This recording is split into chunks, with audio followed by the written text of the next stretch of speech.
There's both the men upstairs. Hi, Dave. We can't say anything to Scott because he's muted. My script that I wrote. Do we know what we're doing yet? No. Is not transferring via OneDrive, so fix that. I'm sorry, are you talking to me? No.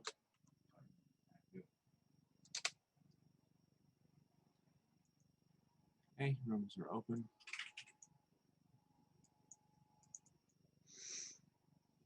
The problem is they both have 3 screens. I get confused with one. I got 4 screens here. Oh, you cheat. 4 screens. Not sure what you're talking about. Sorry. Talking to Joanne, Oh. who was talking about us. We're online, Until by the way. Since we can see you. I tell people we're online. Got your icon says you're muted, but we can still hear you, so it must be a different microphone. oh, our audio is online right now. Yes. Oh, our audio is online right now. Our video is not. So everyone can hear us chit-chatting and has no idea what we're doing. Exactly. Hello, everyone. All right, I'm gonna move everybody Welcome to Sidewalk to the Science. We're trying to figure out what we're doing. main And room. well, we're scientists. We work at this kind of stuff. It's a basic unknown, and we're tackling it in the normal way. The host is inviting you to go to the We're breakout. online over here too. Should I go to the breakout You're room now? that. Yep. We'll see you later. Okay.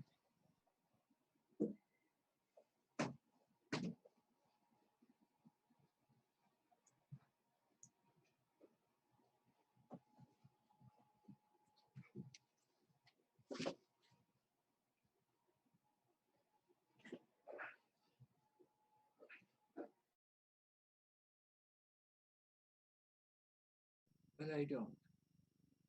Whoa!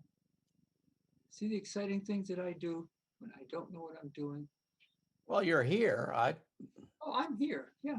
We can hear you and see you. What more? Yeah, do we... you appear to be in the correct room. Yes, I am in the correct room. Unfortunately, I'm in front of a computer about which I know nothing. Ah, It has one of Give these it a little. little touch. It's working. It has Scott, one of these little We square don't things, see you or hear you, Scott. You're and the little square thing is something I don't work with. I have mouse thing. Are you all right? May not But hear we us. need to have Scott and Joanne. Okay. So we're gonna change that. Ah, Scott and Joanne. See the way? Magic. If you know what you're doing, it's so easy. But if you're bumbling around, the worst thing you can do is even when you know what you're doing, they're naughty and complex. and we just plugged in a doohickey. Ooh, Yeah. So, welcome everybody. welcome. How are you? I'm well. Sidewalk Science Online. Abby said that she's involved in a civic meeting, I guess, with her town, and she may not be able to show up, or she may show up late. So we'll if she's able to join, that's great. If not, that's we'll be sad. We will miss her. All right. This is Sidewalk Science Online, and we talk about scientific issues. We talk about the intersection between science and humanism, which is not a big stretch, because a key part of taking or basing a worldview on things that we can independently verify, reality, as it were. So As close as we can get. yeah, and how do we figure out what is real? We work at it. We experiment. We try really, really hard. Yeah, through science and Science and reason. Experiment, reason, logic, Yeah. and never believing anything. Oh, there are a couple things I believe. Ooh, such as. I believe that science is the best way to figure out reality. I like that. That's a good one. You know, I'm not sure I can empirically prove that, but I think it's a worthy. It's probably the best we've got. Yeah. All right. So we're sponsored by the Prairie State Humanists, a local humanist chapter in the Chicago area, and also the American Humanist Association. And hopefully next month, we, those of us here on the panel, and as well as Abby, will be guests on a podcast for the American Humanist Association. I'm looking forward to that happening in June. That should be fun. We'll post more information about that on our meetup. And our meetup is Prairie State Prairie State Humanists. Humanists. You can find that on meetup.com. So we hope.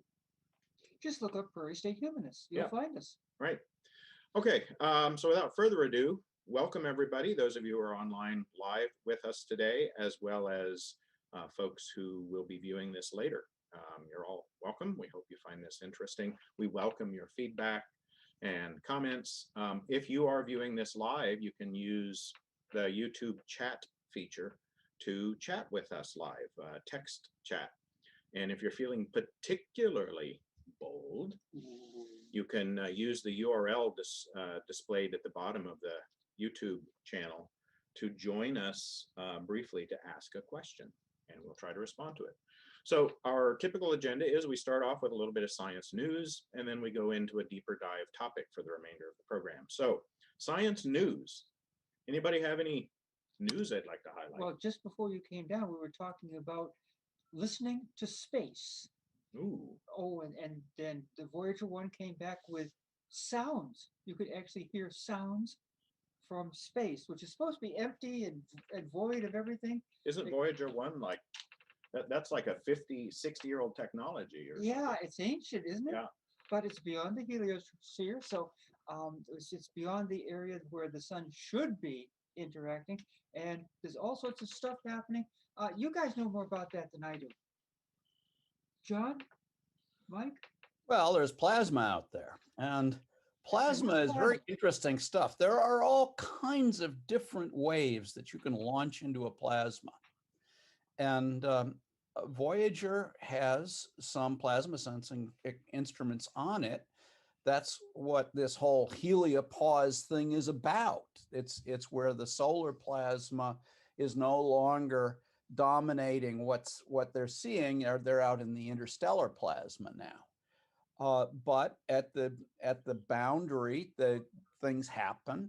And then there are also apparently waves coming in from other parts of the galaxy that were not understood and still aren't understood. But it was an interesting discovery that the plasma hums. And then it tweaks and clicks Yeah. and it squeaks and everything. Oh, yeah. In audible frequencies. I believe it's subaudible and they speed it up. I haven't really followed The this. stuff that we can hear is electronically enhanced. Yes. Yes. Probably. But the actual thing that's out there, and you can see the frequencies on it.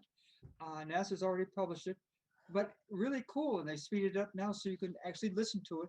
There was a bleep like in February or March, or January, February, and there's another bleep just recently. It was really big and loud, and everyone is going, "What is it?" And nobody knows yet. So it's really cool. Not exactly true that in space nobody can hear you scream. Is that not right? Well, not with ears. Yeah, was that Harlan Ellison? As long as you're Ears don't screaming, work in space, but there are other ways. as long as you're screaming in plasma. If you're screaming in a way that registers on a Langmuir probe, Yeah. yes. So if you're in space and you find yourself in dire straits, please try to scream into some plasma. Yeah. And then there were two dinosaur discoveries in Mexico. One of them was a hadrosaur. And we're used to seeing the hadrosaurs with the big long thingy up the back that's sort of like a trumpet. Stegosaurus kind of thing? Or No, hadrosaur. Hadrosaur, okay. Big hind legs, short front legs, Oh, okay. duck-billed dinosaurs. Okay. They found a new one with a sort of a crown, a big round section up here. And they think it was nicely colored and everything else, and spoke to each other in low frequencies, and also knew ceratopsian. So a couple of new dinosaur discoveries from Mexico that we're now just going, ooh, ooh, ooh, let's see new stuff. Can we ever have too many dinosaurs? No, Yeah. no, no. But, Tyrannosaurus Rex is king, right? So didn't that have a crown as well? Well, A real golden crown? only figuratively.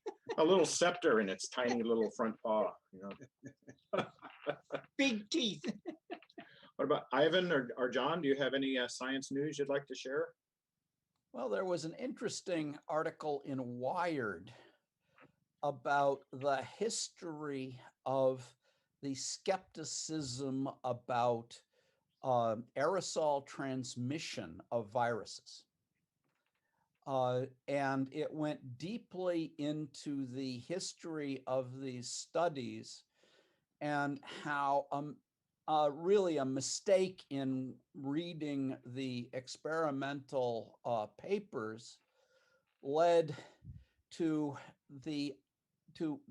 a repetition of the mistake in various official documents and textbooks and all that led to the idea that viruses really weren't transmitted in aerosols. Wow. And that's So, why, you know, the WHO and the CDC were all about washing your hands and staying 6 feet away, which doesn't really stop the aerosols.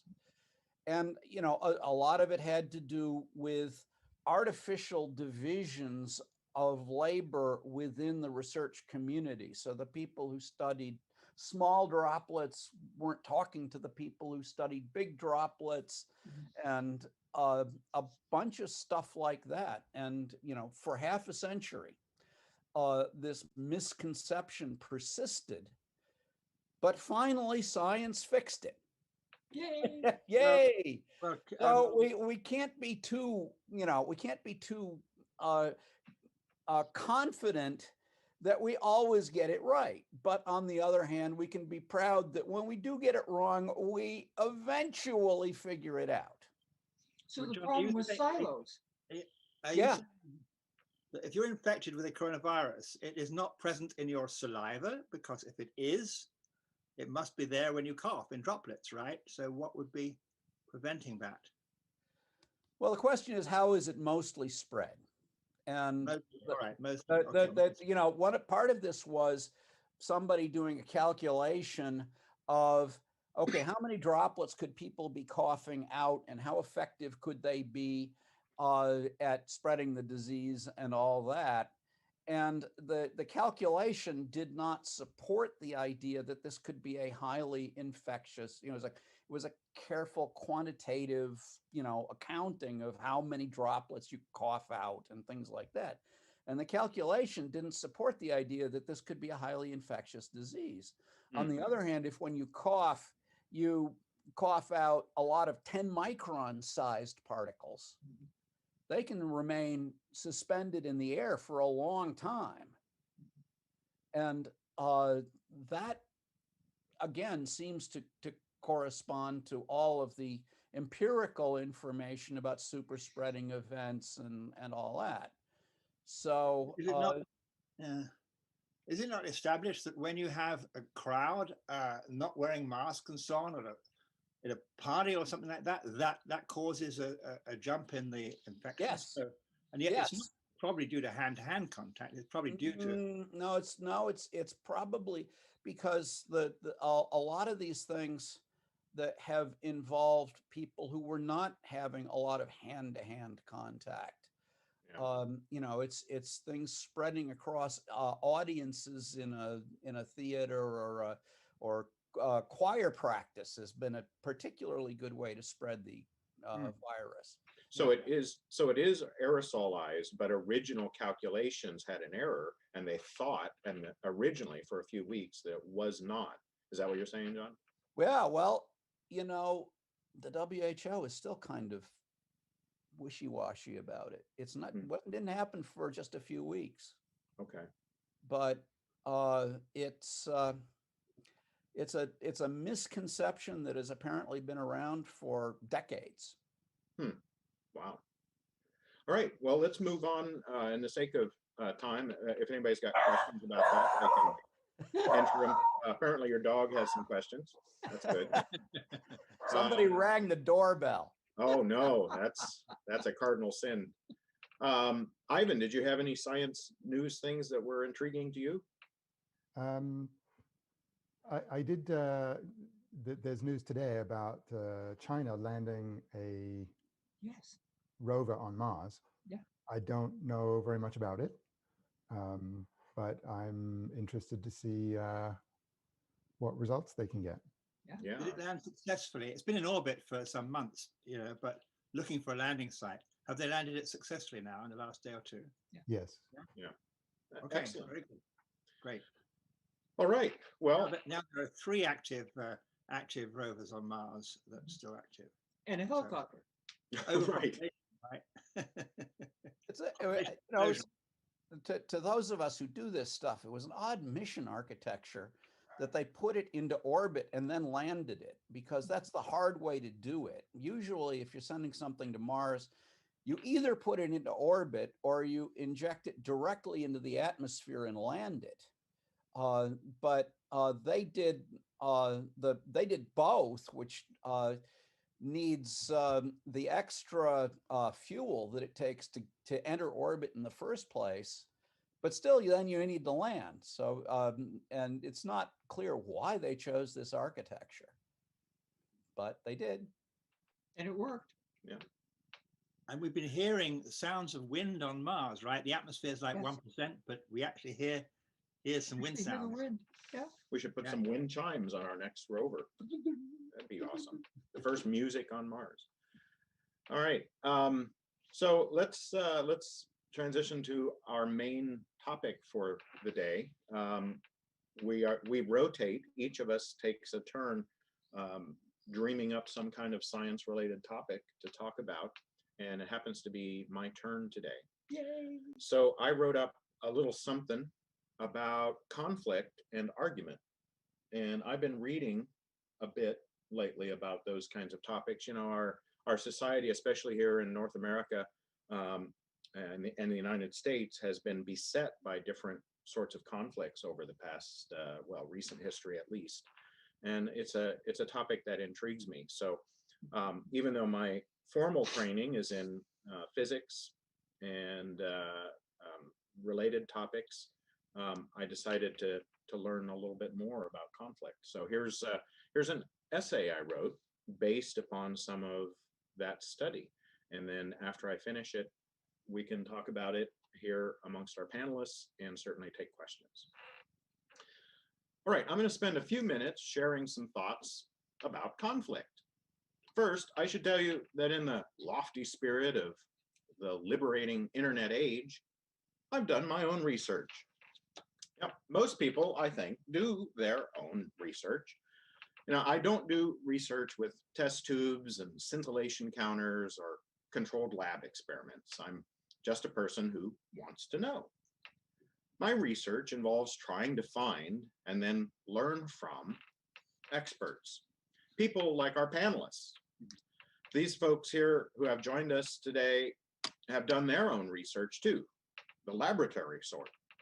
Now, something I suspect I share with these friends is an appreciation for and a deference to the expertise of still other laboratory sorts of researchers.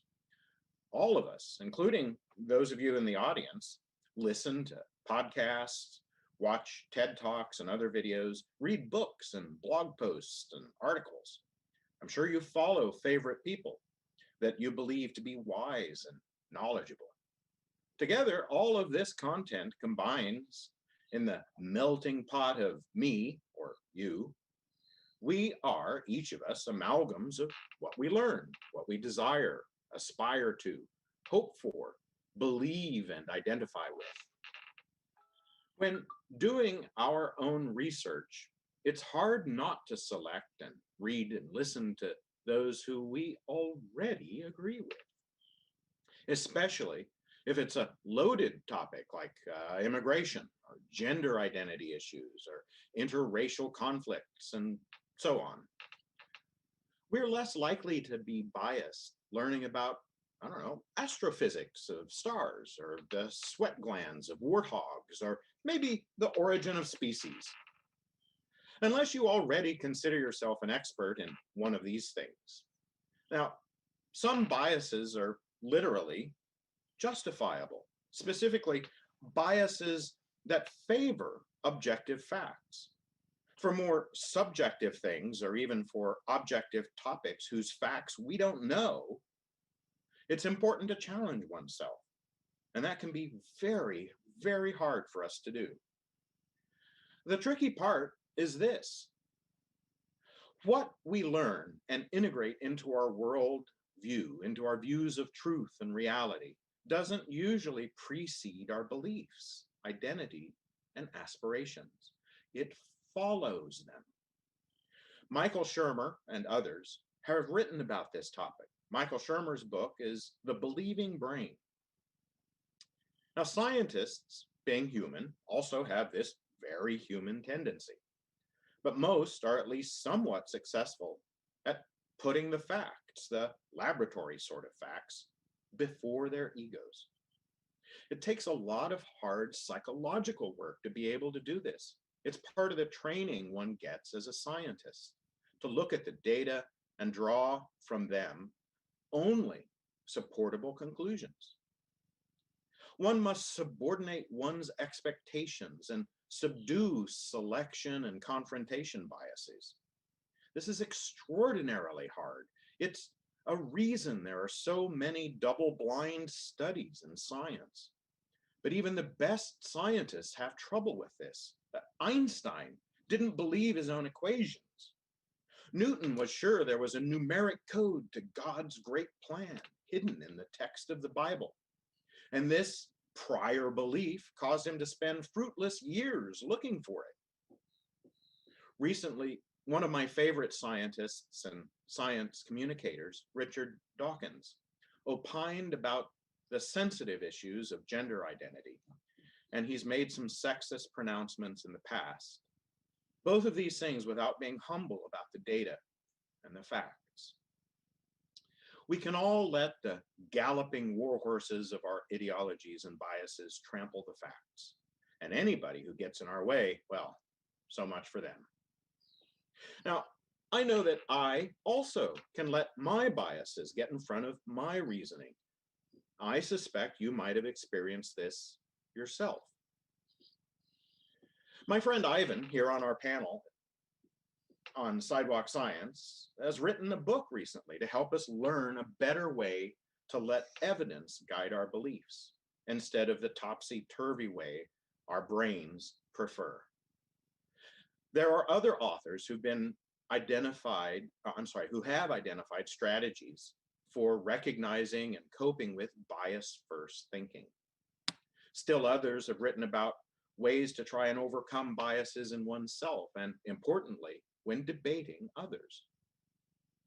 Now, one of the first things to know, and one of the hardest things to practice, is humility.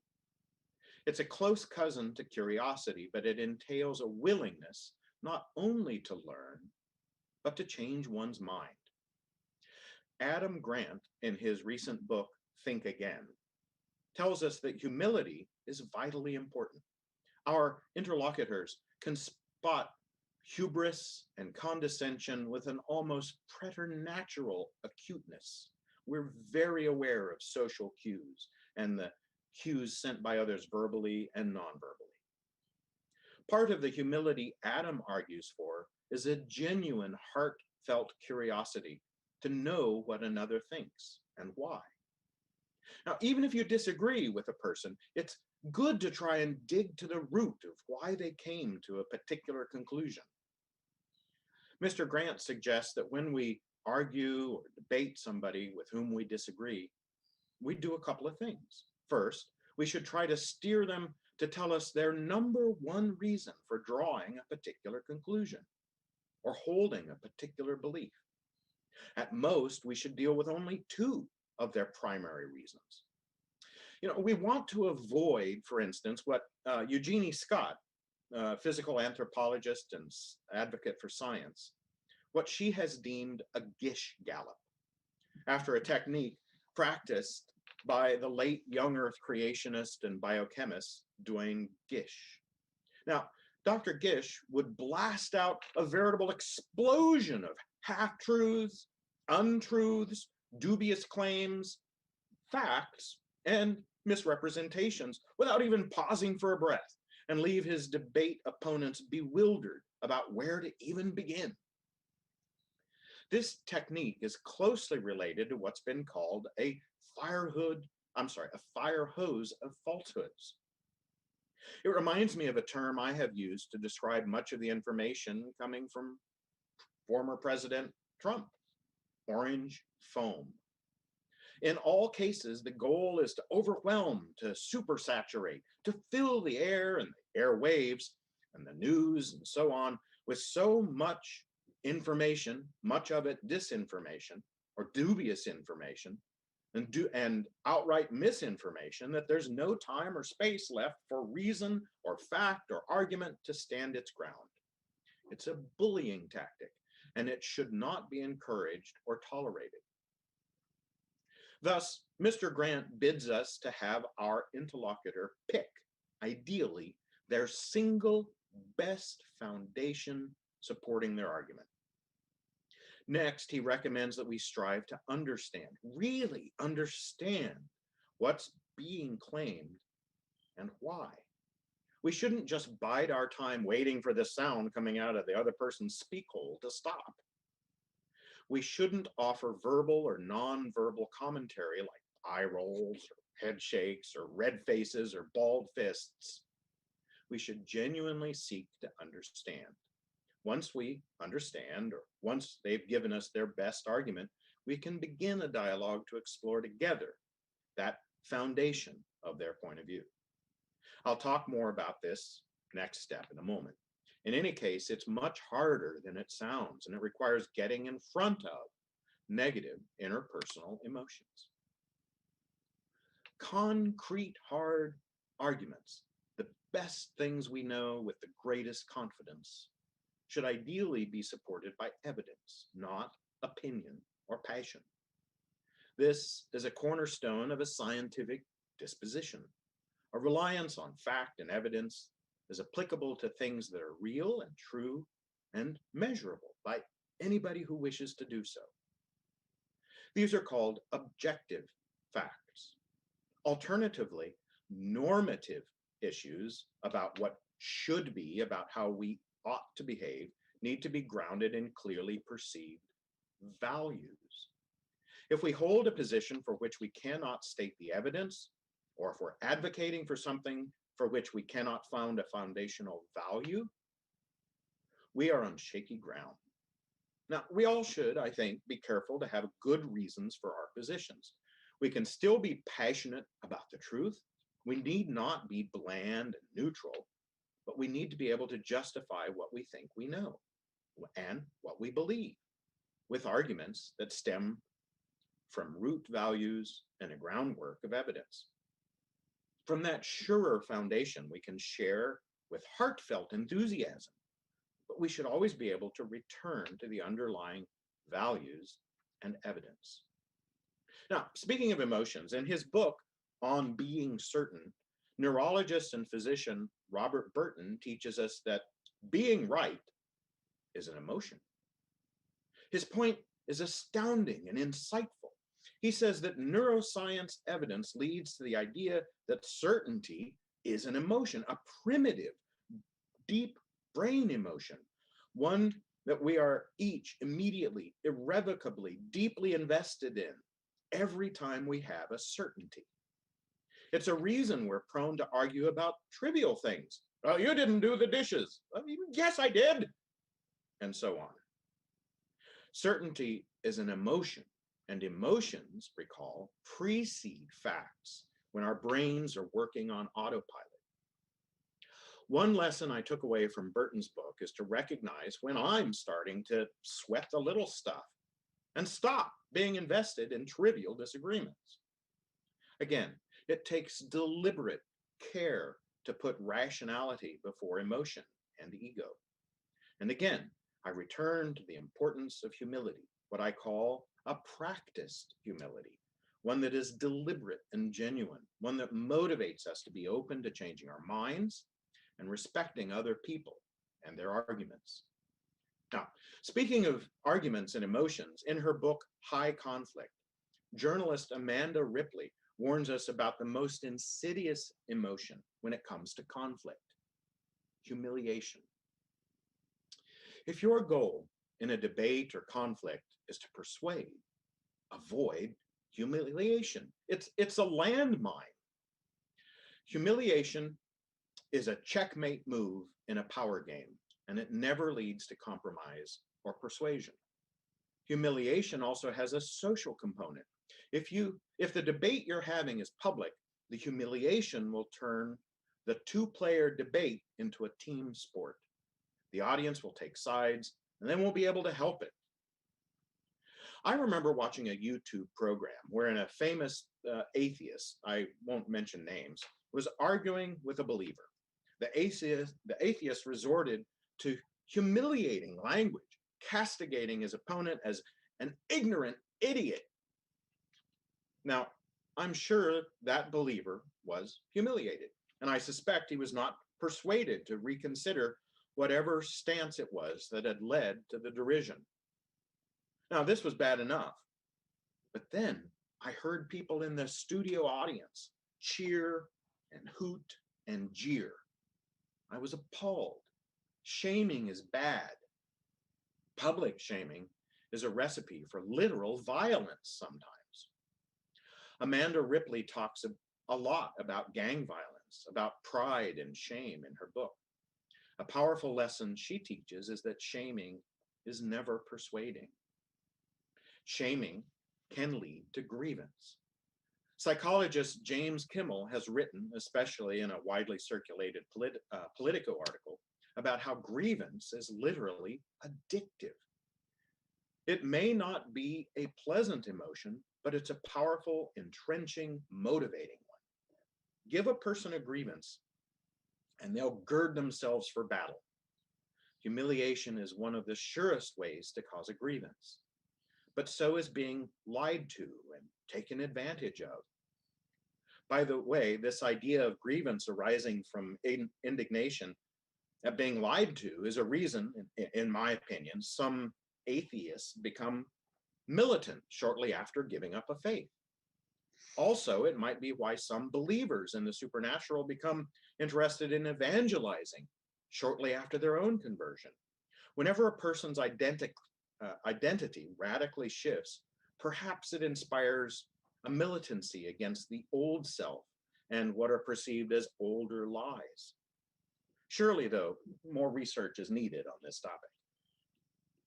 Now, personally, I advocate for an approach championed by Carl Sagan, the one also espoused by Peter Boghossian in his book, A Manual for Creating Atheists, which is helpful information about debates, even if you're not interested in atheism. It's an approach of gentleness, of probing but not stabbing questions. I've also seen believers who are gentle and compassionate whenever they argue. This sort of demeanor, one that respects the other person, is immensely powerful. It facilitates a sharing of ideas and an exchange of points and counterpoints that aren't taken so personally. Adam Grant, in his previously mentioned book, Think Again, tells us about a method deemed motivational interviewing, a technique developed by psychologists William Miller and Stefan Rolnick. This method, which and the one in Peter Boghossian's book, are very similar. They both advance a sort of Socratic method, wherein one listens to another's argument, then asks questions rather than pummeling your opponent with facts. Questions like, why is it important for you to believe as you do? Or is it important for you to accumulate evidence for your beliefs? Or can you imagine what it would be like if this thing weren't true? Or if something you think happened didn't happen? What would the world or your life be like then? And so on. Adam Grant points out another important point related to respect and dignity. Whenever you try to persuade someone, you should make it clear you respect them and you recognize that they, inside their own mind, have the autonomy and capability to decide for themselves. I've long believed two things about people changing their minds. Now, first is the notion that people rarely change their minds, and certainly not in a profound way or very often. If you prefer chocolate chip cookies to raisin cookies today, you probably will prefer the same cookie a year from now. If you think nuclear power is great or terrible today, you'll think the same thing a year from now, very likely. When a person changes, it's not because somebody persuades them so much as they persuade themselves. This is my second point. We change our mind from the inside, not from the outside. We must convince ourselves of something. And if it's contrary to something we already believe, it's very hard to do. As Richard Feynman famously opined, you must not fool yourself, and you're the easiest person to fool.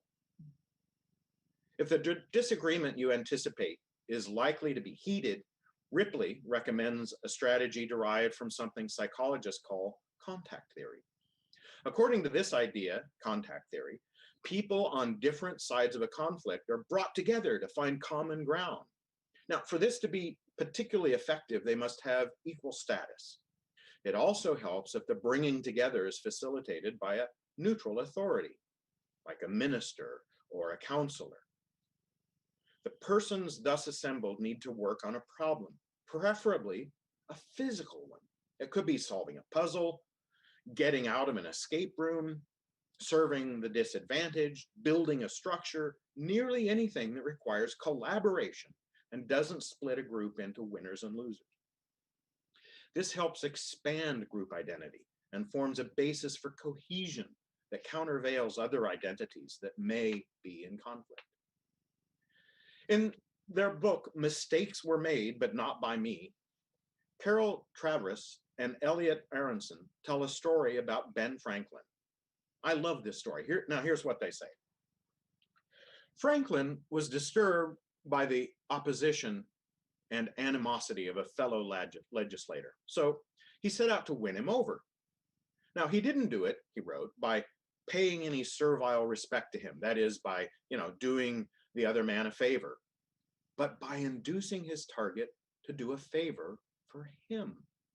He asked the man to loan him a rare book from his library.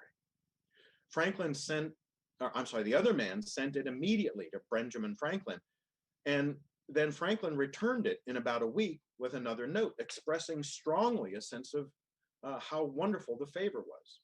Now, when they met next in the house, the other fellow spoke to Ben Franklin, which he had never done before, and with a great civility.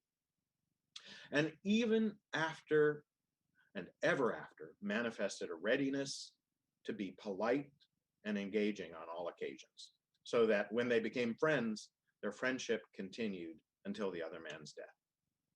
This is another instance of the truth of an old maxim that Franklin had learned, which says, "He that has once done you a kindness will be more ready to do you another than he whom you yourself have obliged." What a wonderful nugget of wisdom from Ben Franklin. Now, building upon common ground is vitally important to resolving arguments and conflict. We would all do well to seek common ground with those who might hold some or several opinions which we disagree with. From our common humanity to our common need for self-respect, love, purpose, belonging, food and shelter, and so on. Now, most people, most of the time, have more in common than in contrast. Amanda Ripley talks about conflict entrepreneurs, people who capitalize on conflict for their own ends. She also talks about fire starters, people who use group identities, loaded emotional language, exaggeration, humiliation to instigate conflict and even violence. People who play these roles, and perhaps we've all done it occasionally, they're manipulating others in a more insidious and harmful way than Ben Franklin did when he asked for a book. We would do well to spot the warning signs of these behaviors in ourselves and others and actively avoid or counteract such loaded conflicts. Now, I'm infatuated with science. Some of you watching this know me well enough to know that. I love to know and learn things. Part of that necessarily, unavoidably entails thinking like a scientist, which is a turn of phrase Adam Grant uses repeatedly in Think Again. It's not a coincidence that I try to think like a scientist. Science, as a social practice, has instituted a set of cultural and behavioral norms that combat some of our less flattering, rationality repressing human instincts. The scientific mind is one that puts evidence before belief, that remains humble, that is willing to change, and importantly, that listens to the ideas and expertise of others. The scientific mind also learns to deploy the tools of critical thinking, of recognizing and confronting cognitive biases. It might even help us to reconcile our own cognitive dissonances, whereby we believe mutually contradictory things at the same time in our single brain. A scientific disposition is not guided by arrogance, by know-it-all hubris, but by the explicit recognition that each of us is one mind among billions, that we have a lot to learn, and that we often get it wrong. We are tribal, sectarian beings. We are too quick to divide ourselves into Democrat and Republican, atheist and believer, black and white, gay and straight, old and young, Muslim and Christian, happy and sad, and so on. In reality, we all have more in common than in contrast, and we each exist within a continuum of multiple identifying ideologies, identities, and roles. From moment to moment, our identities shift, our roles change. Have you ever been of two minds about something or more? Perhaps your long-term goals were in conflict with short-term gratification. Perhaps you discern both sides of an argument and weren't able to make up your mind, or did decide but maintained reservations. I try to consciously, explicitly recognize that each person I encounter has the same multi-minded richness of existence. Arguments don't just happen between people, but inside of persons. Now consider that there are billions of such persons.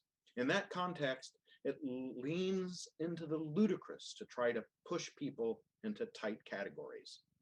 Such thinking inspires us to draw lines or borders or walls around our camp, our people, and the others. To concentrate on differences, real or perceived, to separate us from them and elevate ourselves so that we can look down on those outside our fortresses of identity. It is a sure recipe for conflict. Finally, I want to point out that it's really, really hard to think like a scientist. It goes against ego, against human nature, against the part of the brain that is emotionally invested in being right, in knowing it all, in knowing more and being better than the next person. One of the most difficult parts of thinking like a scientist or arguing to gain insight and interacting with others in a compassionate, curious way is to stop hiding behind ego. Adam Grant talks about rare people who laugh at themselves when they turn out to be wrong or to have made a mistake. For them, it seems, improving their knowledge and thinking is a delight and more important than being right. You don't lose a piece of yourself when you change your mind, you gain. Studies also show that you gain respect when you admit you don't know everything, or you've made a mistake or changed your mind. Yet, contrary to that is our human nature, which motivates us to protect our ego and stand our ground. Seriously, people like you more if you're more vulnerable and less of a know-it-all. When you're debating somebody, remember the old chestnut. seek first to understand. Even when you continue to disagree, you can gain an understanding or find an opportunity for commonality. Be kind. Listen. Whenever you argue with somebody who won't change their mind, even when doused with a fire hose of evidence, don't despair. Don't hate. Don't get angry. Don't take it personally. You might find contentment in the idea that you've just planted a seed or two of doubt that grows inside a crack in their most heartfelt, concrete, hard argument. This may possibly happen as long as you're respectful and sincere. Maybe they've left you with a similar opportunity for growth. Maybe someday some sprout of insight will split your worldview or theirs right open. Remember, you will never change another person's mind, but they themselves might someday. And that's what I have to say about conflict. Well, oh yeah, Yeah. Let's have an argument. I don't want to. I wonder how much we feed into this with our educational system, where we grade people up for the right answer and we grade them down for the wrong answer. You know, all these standardized tests, and you got to get this right and you got to get that right and all that. I wonder how much we're conditioning young people to see the answer and as the thing that they're after, rather than the process of finding something, you know. So you're suggesting that we grade people on the process rather than Yeah, but it's hard. Yeah. That's very hard to do. Mhm. You know. And quite meaningless in the final analysis. For instance, the Governor State University down here just south of us didn't offer grades initially when they first came up. It was all based upon how well you accomplish things, and again, process, whether you learned the process. And when they graduated, they didn't have A's and B's and C's, and the employers looked at it and said, "What's this?" and wouldn't hire them. Yeah. So Governor State had to go back to A, B, C. And which brings us to the other point that you were raising as a teacher. You were restrained in what you really can grade. In the college area, you cannot give a student a C. It's not possible any longer. That is gone. The lowest grade you can give is a B, and that's equated to be a failure. All students get A's regardless, and if you do not give them an A, you're sitting in front of the dean going, "Why the hell didn't you give that student an A?" So again, we're back into that interesting conflict of when you're educating, what are you educating to do?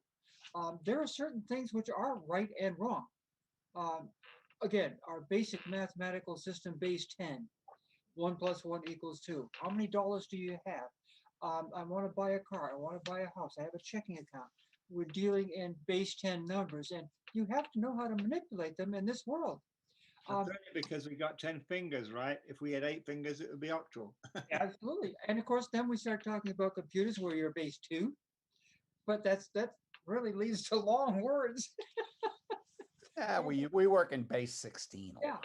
So when we're dealing with these kinds of things, we have to ask, what is it that we're trying to accomplish in this particular class?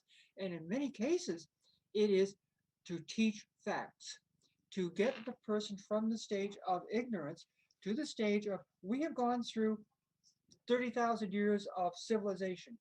We have learned a few things. We know what we can do, we know what we can't do, and we're trying to catch you up to where we are today so that you can now go forward. But does that actually bring about the process of learning and the ability to take that learning and to expand it into the person's life? And that's always where I think the critical thinking part comes in. And I wish it were taught more. But critical thinking allows you to look at all these facts, look at the stuff that applies, look at the stuff that doesn't apply, and then move forward with the idea that I'm either solving a problem or I'm trying to find a way of getting around a problem, and what is the most efficient and effective way of doing it, understanding that no matter what you do, it's probably going to be wrong, but at least you got somewhere. And now from this new position, you can make another advance. So Go to science. let me ask a question about science teaching in schools, because I'm out of it. I don't know, but how much of it is teaching science, or as distinct from teaching how to do science, the scientific method, thinking about how to do it, rather than teaching facts and so on? I have the impression it's more teaching facts and Well, saying that this was- is how it is, rather than how. That was your whole point, That's wasn't my it? whole point. Now, that's one of the Yeah. reasons why, especially at the collegiate level, you've got two classes. You've got one class, which is theory.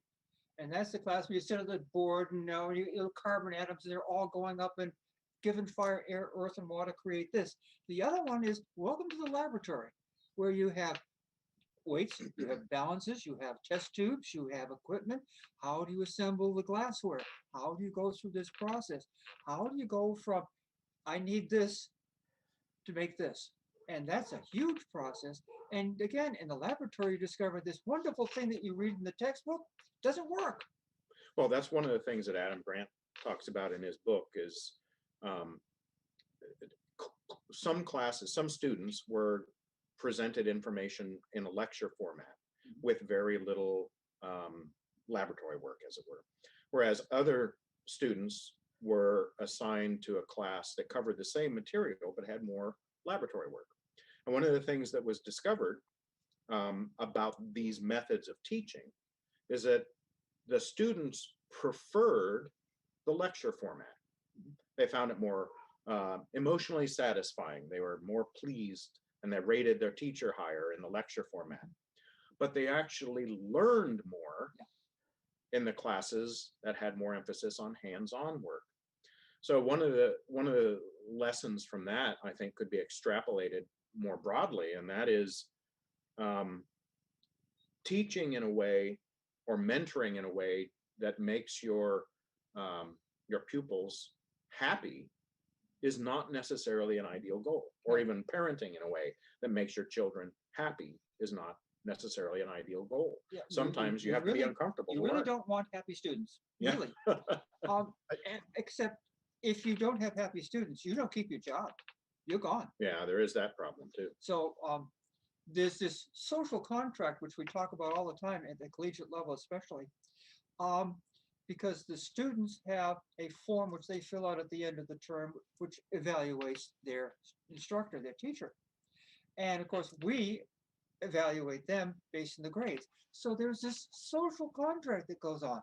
I won't hurt you if you don't hurt me. So we have a couple questions online. One of them is, where can we read this article? It's just something I wrote. I will post something on the YouTube channel later on that will have a link to the essay I read, just so that those of you who are interested can find the text. Another is, how do you reach people who are not thinking scientifically? Boy, that's a hard one. Let me tell you about an argument I once had with my mother. Hi, Mom. I went home once to visit my mother, and my mother, it was during the holidays, and my mother was making holiday fare, holiday cookies. She was always had several recipes that she made around Christmas time. And I said, boy, this cookie is really exceptionally good. You know, here, try one. You just made this, try one. She says, oh, no. I cannot eat a cookie. If I eat a cookie, I'm going to put on 15 pounds. Now, I was studying physics, and I had learned something About calories. something about conservation of mass. And so I helpfully pointed out to my mother that eating one cookie that weighed maybe an ounce or an ounce and a half was not in any way going to make her gain 15 pounds. Her response was, you know what? You're studying all that science stuff. I know my body. I know what happens to me. I know I can't have a cookie. Yep. Well, from there, it became, unfortunately, a heated argument, Oh, hell. right? And I was trying to learn the fundamental laws of nature that I was learning in school to argue about the effect of cookie eating. She wasn't having any of it. She just knew that her behavior had to be modified in order for her to stay healthy, right? We were coming from two different perspectives. And so when you're talking with somebody who doesn't necessarily share a scientific perspective, who isn't accustomed to scientific thinking, you can be gentle about it to lead them into thinking more critically or more scientifically, but you can also respect where they're coming from and why they're coming from that place. It may be a values-based argument rather than an evidence-based argument, right? And those are often two very different kinds of arguments that require two very different kinds of interactions and conversations. Later on, I'll share with you a recipe for dwarf star alloy cookies. Wow. I'm waiting for this one. But It's a heavy I wanted to add one thing. You were talking about thinking like a scientist. And I think that scientists aspire to think the way we'd like to. they aspire to think the way in which we think they ought to think when they're Right. thinking like scientists, You right? know, Right. I think that's not quite so common. Right. I think that maybe a better phrase might be think like a scientific community, right? One of the reasons why science works is because it's culturally engineered to work. That if I'm going to promote a theory, I have to explain the theory in terms that you understand. I have to refer to the work of my predecessors so people know what I'm talking about and can follow the chain of reasoning. I have to be open. Ideally, I have to share enough of my data to be convincing, right? So I have to do all of these things. And there's sort of when I'm presenting a paper, I need to do it in such a way that I won't be laughed out of town. I'll be able to get my paper published. You won't be humiliated. I won't be humiliated by the scientific community, which has its own ways of humiliating people. yes, it does. Yes, indeed. But individual scientists are not necessarily they're not ideally rational beings or anything. And it's the practice of scientific culture, I think, that helps us as a community be more rational. It's not perfect, but it helps. Yeah, I don't think any of us can claim to be always thinking like a scientist. I am as irrational a person as you're ever going to meet. But I pride myself. Yes, you are, actually. Thank you. Yeah. But I pride myself on trying really, really, really hard to have a worldview which is cognizant of the latest information and is congruent with it, rather than going off on my own. And I keep finding myself having to change my mind and go, oh, I was wrong again. Yeah. And away we go. And at the same time, I write books on fantasy. And Right. Check her out on Amazon, Joanne Reed, by the way. And Ivan recently wrote a book. yes, In fact, Ivan will be talking tomorrow during another science YouTube broadcast about rationality, which I think melds into this topic well. But you keyed me on a couple of things that I think are really fascinating. When you said that, you have to change your mind, you have to admit that you made a mistake and whatnot. I am just so intrigued by this idea that personally, as individuals, we resist often changing our minds. We feel somehow threatened by the idea of changing our minds. Like, oh my gosh, what will people think if I go back and change what I once claimed? What if I, instead of being a person with noble flexibility, maybe I'll be a flip-flopper, right? And yet study after study has shown that when you exhibit the kind of humility and vulnerability that allows you to change your mind and admit that you made mistakes, it's not just liberating for you personally, but you actually garner more respect from people who watch that happening. So even though internally we feel like admitting a mistake or an error somehow compromises us, socially, it has the opposite effect of making us seem more believable and trustworthy. So this humility, if you like, this ability to accept that you're wrong is so important in my field of particle physics, both in the theory community and in the experimental community, but for different reasons. The theory community, I mean, there are hundreds of papers before we found the Higgs boson, hundreds of papers about where it might be, does it exist or not.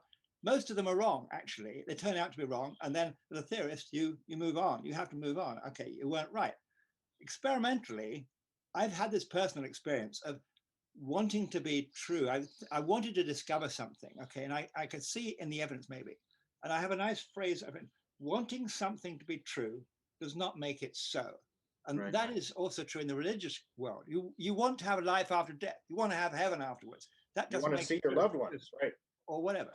Yeah. But in my personal experience as a scientist, I had this idea of how we might discover charm particles, okay? And I looked in our data and I could see some sort of signs. And then I found that I could increase the signal by doing this, that, and the other cut. And I got so convinced I wanted it to be true because that would make me, famous, whatever. But that didn't make it true. And fortunately, I have colleagues who would criticize me and say, look, Mike, you can't do this, you can't do that, you've got to do this, that, the other. And they convinced me that I was wrong. I had to, because otherwise. So if you see a paper, paper published by one physicist, then you have to, especially experimental paper, but whatever, because it's so important to have this, that your critical colleagues, and so the Large Hadron Collider, I mean, on the Large Hadron Collider experiment, we've got about 1,000 papers published now. And I don't think any of them are really wrong, because there's so much criticism done by your colleagues, okay, to make sure that they're not wrong, actually. I mean, but having said that, there are some papers that come out that are actually wrong. They've slipped through the net somehow, but they get shown to be wrong later and retracted or forgotten about. So We have, that's a great point, Mike. Thank you for making that. About, I remember a movie called Particle Fever. I think that's the name of it. Yeah. And one of the most moving scenes, it brought tears to my eyes, was a theoretician who had spent decades of ingenious, creative, mathematical, physical effort to predict something about the Higgs particle. And then when the experimental evidence came in, it turned out that his theory was not consistent with the evidence. And, he felt like maybe he wasted years and years and years. And it was just so moving. But that's part of the way science operates, is it forces us to change our mind. And speaking of changing our minds, we have a comment from Simon online, who thinks that, John, you made a phenomenally good point, and Simon is just in awe of this point. It is that the way, I'll quote him here so I don't get it wrong. I may have gotten something wrong previously. I think John spoke about a very great point that you didn't understand. You, maybe me in this case. How the way we test changes our thinking. I just want to say that John, what John said is amazing. So, John, you want to elaborate on that, about how we test might change our thinking? I don't know that I can elaborate very much. I think I said it. Well, you were talking earlier about and now I'm feeling a little bit embarrassed here. I'm just a toiler in the trenches of physics. I'm not a great philosopher or anything. I wanted to talk to Mike's point about, like, what is education like? And now my education is old. Like, I finished my PhD in '93, so it's not, my information about science education is not up to date. But I also enjoyed my theory classes. I felt I got very little from my experiment classes. Now, that may be just me. I mean, I was in a course, my degree, I did enter as theoretical physics was my degree. It was, so I was definitely more keen on theory. But I think I did not, I mean, I found that what I learned in the lab was more like lab procedures. Like, how do we keep notes? How do we identify like what our objectives are? How do we, make this systematic? But it still was not, how do we infer conclusions from data? Like that really was not, I mean, we'd have a chi-square test, or we'd have some statistical rule that we might need to look at in evaluating the result. But it's still not, how do we go from data to conclusion? And I think that's really what rationality is about. And I think that's what's missing. And the inspiration for my book was, I went through, I got a PhD in physics, and then got involved in teaching, critical thinking outreach. And I didn't know some of these things. And when I discovered them, I was like, why wasn't I taught this in high school or undergrad or graduate school? And I think it's that even in the sciences, some of this is still regarded as a soft skill, or as a sort of a cultural skill, that if we just follow these procedures, if we just obey these rules, and there is critical thinking in there too. Right? People will look at results and say, well, this thing seems like it has statistical significance, but does it really? And they'll apply different techniques to it. So it's not like none of that exists, but I think that it could be more systematic, that there could be more attention to, why do we believe things are true? Like, how does evidence get turned into justified confidence? I agree with you. I think that there's another deeper layer in a way, which is all about wonder. So, as a physicist, so you wonder. So, Newton wondered, what's the moon doing up there in the sky? Why doesn't it fall down? Wonder about that. Why is the sky blue? Okay, let's wonder about it. All sorts of, and you can look around you in every day and see all sorts of things, wonder about them, and see if you can figure out about them. I mean, I'm now reading a book about, it's actually called, How Does Your Dog Know When You're Coming Home? It's about animal psychology. How do homing pigeons know how to get home? Things like that. Wonder. We don't have the answers to these questions yet, actually. And I think a lot of mainstream scientists would say, oh, that must be, whatever it is. But these are interesting, important questions. So I think an attribute really of young science should be learn to wonder about things. Wonder. Yeah. In the book, in Grant's book, Think Again, he raises a point that I've also covered in some of my writing, and that is, we learn early on that the Earth is round, and that's really an astonishing, counterintuitive, worldview changing, literally, fact, right? But we learn it as preteens. We learn it when we're in 4th grade or earlier, that the Earth is round, and we take note of it, and we see a globe, and we move on with our lives. But when you pause to consider how incredibly counterintuitive it is a wondrous discovery of science that literally changes our worldview. Yeah. We have another question.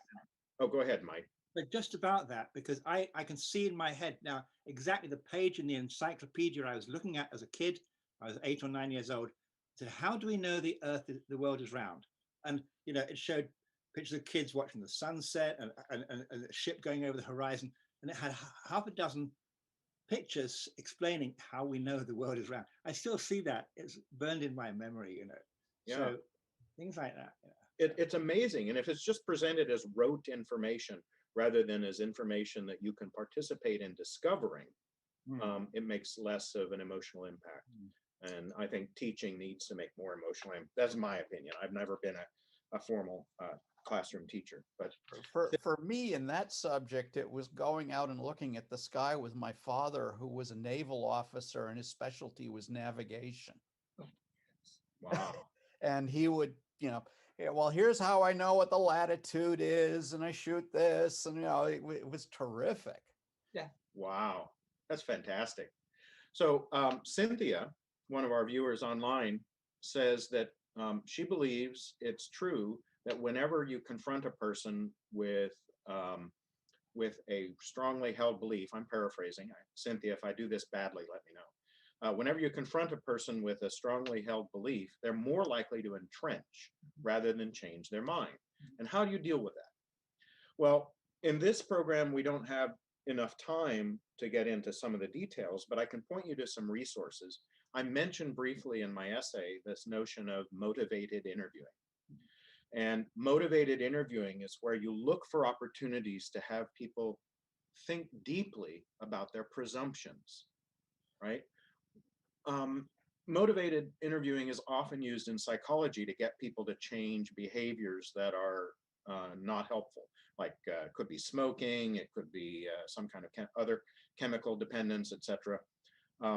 But even though it has its roots in psychology, this notion is that if you ask gently probing questions to try and understand why a person comes to the conclusions they do, you may find that the bedrock is not particularly strongly correlated to the conclusion.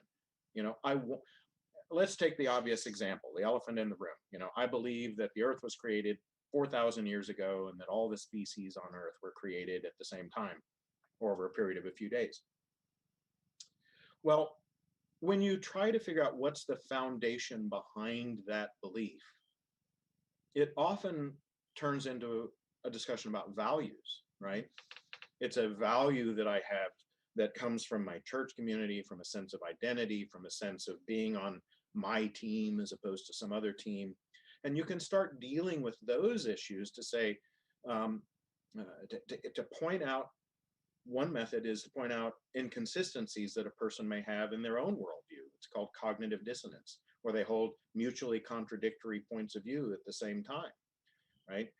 There's a whole lot of study about this, about the way to get people to change their minds, about how it is that strong beliefs are entrenched, how to try and combat that. And I do recommend looking into motivated interviewing. The book, Boghossian, I might have said his name wrong, Boghossian, Peter Boghossian's book, Manual for Creating Atheists. I wish it had a different name because it's generally, it's mostly a book about how to get people to think deeply about what they believe and why they believe it. And I think that's helpful for anyone, regardless of their religious persuasion. That was part of that point of that Wired article I talked about in the news section, where the people who actually were managed to change the minds of the epidemiological authorities who thought that aerosols were not transmitting the disease, went back and traced in the literature where the belief that aerosols were not a major factor in spreading viruses came from. Mm. And that what they found was a game of telephone where, a nuanced, complicated bit of knowledge got simplified and simplified along the way until it got to the point, aerosols don't transmit viruses very much. And the other component they found was that there were, back when this belief was established, there was the idea that the people who established this belief were fighting the old superstition about miasmas in the air spreading disease. But again, that's not quite the same as aerosols. Right. Well, again, I think you just pointed out the obvious. It's best if you can get back to the nut, the very core, and ask questions that lead you back into the substance. Again, in religion, what is the basis of your belief? Where does the belief start? Now, I'm an outsider, so I don't know. But where does this begin? It's written in black and white in the Bible. The Bible says this, so it's got to be true because I'm taught that Well, the Bible now is you have a God, basis right? of discovery, you have a basis of discussion, and you can go page by page and go, oh, this isn't true. Did you know that this Well, isn't true? One of the things I've seen specifically about that is you point out that the writings of Confucius Mhm. are older than the writings in the Bible. So if you're looking for ancient wisdom, perhaps that's a more reliable source, right? Indeed, it could well be.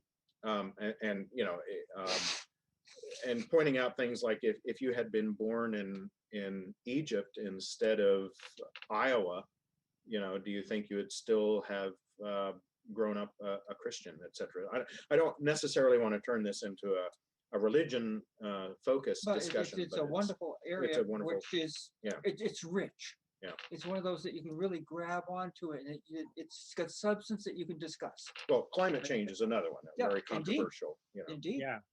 I'm just reminded of a book which you may or may not know. I think it's a wonderful book about negotiation. It's called Getting to Yes. It's by Roger Fisher and William Ury. The Art of Negotiation Without Giving In. And if people who, this in principle, you read it and you think, my goodness, why can't, you know, the Arabs and the Jews sort out Jerusalem? You know, it's a question of negotiation. Anyway, now when we're talking about convincing somebody who doesn't believe, you know, in evolution or something, it's not so much, it's a negotiation. But anyway, that Getting to Yes is an excellent book for anybody who has to negotiate things. Right. well, and there's some points of view and some people with points of view who are just intractable, right? Yeah. You should not presume that you're going to be able to convince everybody of everything you believe, regardless of how much evidence you have on your side. Well, there may also be things that you will never be convinced of, regardless of how somebody else has evidence. In those cases, let's go back to the idea of evolution versus creation for a moment. When you're living your daily life, you're caring for your family, you're pursuing your employment, you're participating in your community, whether or not you believe in evolution or whether you're persuaded by the scientific arguments about evolution or whether you believe in magical creation, those kinds of decisions don't have a lot to do with most of the things you do with most of your life.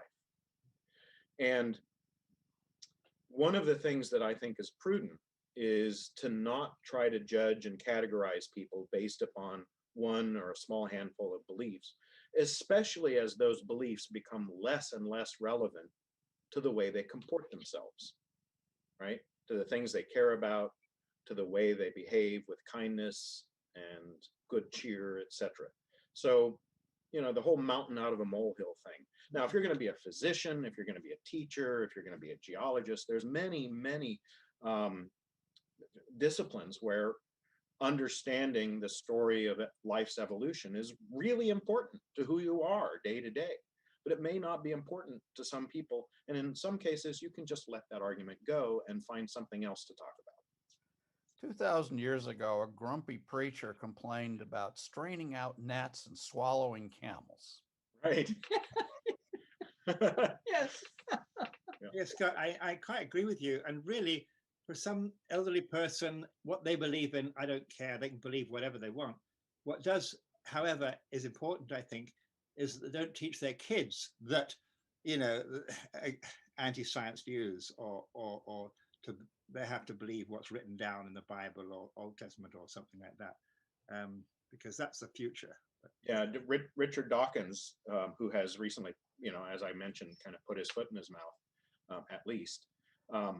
Richard Dawkins talks about that in one of his books, that when you teach your kids that religion is true, certain magical propositions in a particular religion, when you teach them that that's true, that's a kind of brainwashing. I read a book many years ago about magic, the psychology of magic. And one of the things that these psychologists who became certified magicians, it was a husband and wife team, one of the things that they discovered is that magic tricks that work on adults don't always work on children, because children are prepared and readily able to believe amazing things that an adult who's lived in the real world would say, you can't make a penny disappear from your hand. But a 9-year-old or a 6-year-old could look at that and go, oh, wow, you can make a penny disappear. That's cool, right? So when you're teaching magical thinking to a child, that can provide a foundation that is, Richard Dawkins calls it child abuse. I think occasionally it might veer into that, but I think that's very strong language, which he's known for. But in any case, people are vulnerable. And when you're arguing with people that have some of these vulnerabilities or that have believed some of these stories, again, that involves getting to the root. Why do you believe that? Really, why do you believe it? Well, because I respect my parents and my parents told me this or whatever. And that's the core. The core isn't God created the fishes one day and then mammals the next, right? The core is it's important to me to fit into my community. It's important for me to respect the notions of my parents, etc. I have a question for you, Scott and Joanne, as educators. What proportion, what fraction of kids leaving school, leaving high school, believe that the universe is A, a few thousand years old, or B, 13.7 billion years old? What fraction believe one or the other, leaving school?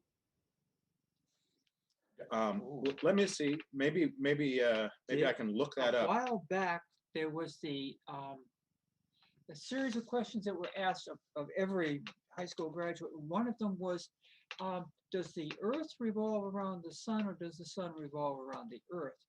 And surprisingly, around 40% of high school graduates would say that the Earth revolved around the sun. So I think that is an indirect measure of what you're asking. As a physicist, I think that's a lousy question because I have relativity and I can formulate the problem either way. Motion is relative. That's right. Well, John, do you believe that if the Earth doesn't spin on its axis, that the galaxies that go once a day around the Earth? You can formulate the problem that way. You can write out a coordinate system in which that works. And you know, yeah, general relativity tells you exactly how to do that transformation. Now, it's a screwy way to do it, but GR is not prejudiced fundamentally about how you define your coordinate system. Yeah, especially in a two-body system, right? When you get the third body, then it becomes. No, you could, you decide how you're gonna define your coordinate system. But John, no, I don't quite agree with this. I don't think it's right. Oh, an argument! That's what we've been waiting for. Because then the nearest star, which is like 4 or 5 light years away, would be traveling at a speed of 20 light years per year. I mean, it would 20 times the speed of light, and that is against relativity. It depends. Again, there isn't any problem with that in the sense that if you do the coordinate system correctly, the successive places along the trajectory of that star, if you compute what's going on, they will be separated by a time-like interval, and so they will not.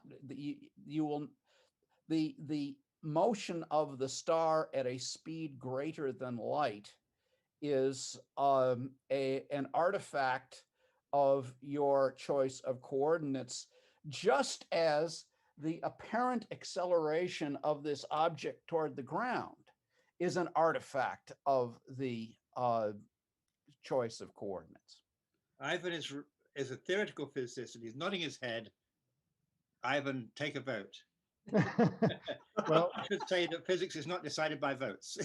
right. I mean, I'm going to agree with John that if you reformulate general relativity in that horrible, bizarre coordinate system and potentially useless coordinate system, Yes. that things will work out such that, you know, there are certain principles that are not going to be violated, right? That it's not going to predict anything different, right? So the question is, what does it mean to say that the Earth is not at the center of the universe versus, you know, versus saying that, you know, the sun is at the center of the solar system. Like, we're really talking about something else. Like, we're really saying that there is a very simple principle that governs the motions of these planets. And in this system, there's nothing that intrinsically makes the sun or the Earth different apart from their mass. And I think that it's not so much about a coordinate system, but really that's the statement, right? So somebody that believes, well, I mean, I don't know what the statement would be of the high school students if they could even formulate a statement on this issue. But, you know, if someone that is committed to the idea that the Earth is at the center of the universe or the center of the solar system, is probably trying to say something different. Like, at least that's what they were trying in the part when this was a live issue for scientists. It was a different issue, right? Thank you, Ivan. You're saying we're both right. Good. Okay, settled. Yes. Well, I sometimes wonder what would have happened had Galileo decided, because he invoked what we call Galilean relativity in order to be able to say that it's the Earth that's moving. And the Inquisition actually said to him, you are allowed to assume that the Earth is moving as a hypothesis that helps with calculation, but you are not allowed to claim that the Earth is really moving.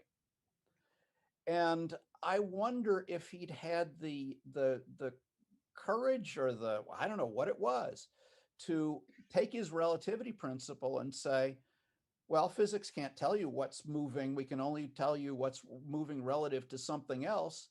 And so I'm going to formulate my approach based on the idea that the Earth moves and the sun doesn't, but that doesn't mean that that's what really happens, because there's no way physics can tell you.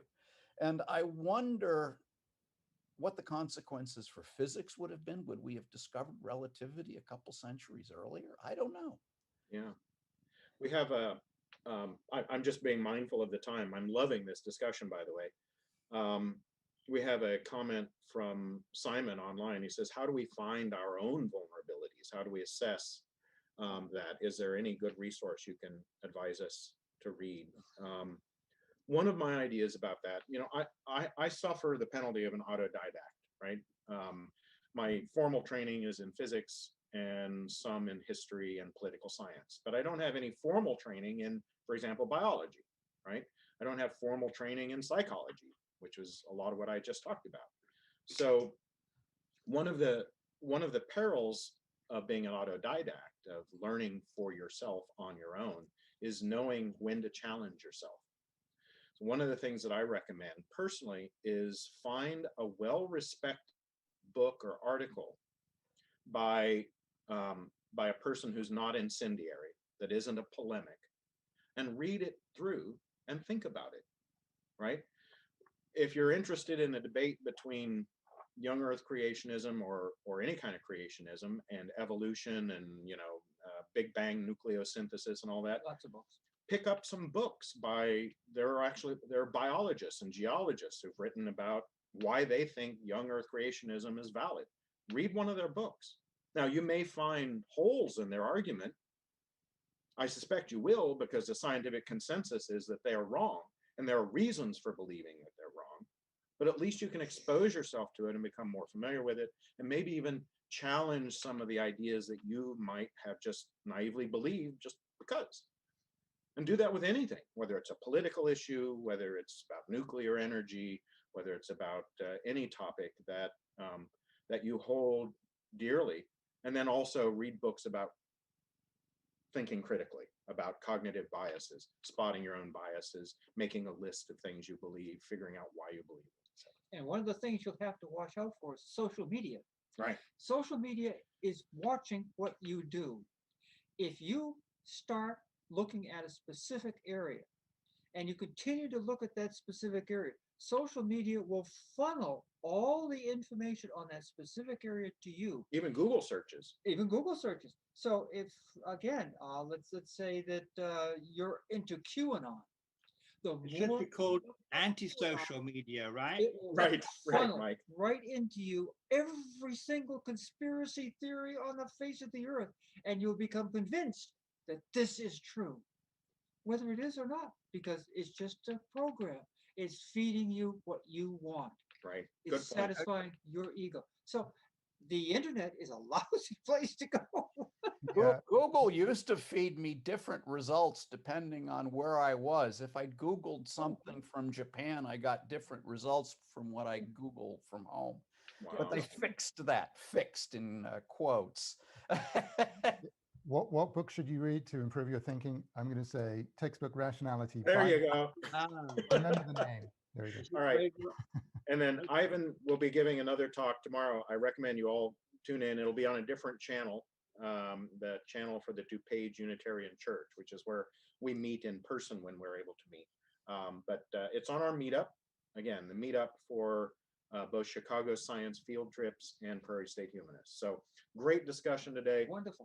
Thank you Absolutely. so much. Thank you Thank for you, guys. those of you Really who great. tuned in. Give us a thumbs up, recommend our channel, and we'll see you again, I think in about 3 weeks, because we're going to do the first weekend in June. So Okay, great. Okay. And Take great care. talk, Mike, Scott. John,